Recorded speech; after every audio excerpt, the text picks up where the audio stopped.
ഞാൻ ആ സാധനം എല്ലാം പൗഡർ കട്ടാക്കി വെച്ചേക്കാണ്.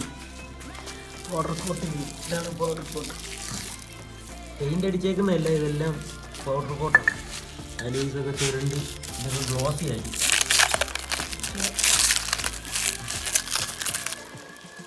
ഗ്ലോസി സിംഗാമ് 2 അലോയ്സ് അസംബ്ലി, പൈപ്പ് അസംബ്ലി, പിന്നെ കുറച്ച് എഞ്ചിൻ്റെ കുറച്ച് ക്ലാമ്പ് കാര്യങ്ങൾ, പിന്നെ ഹോൺ ബാൾ ചേഞ്ച്, ഇതെല്ലാം പൗഡർ കോട്ടാക്കി ബോഡി പാർട്സും കൂടെ പെയിൻ്റ് അടിക്കുകയാണ്.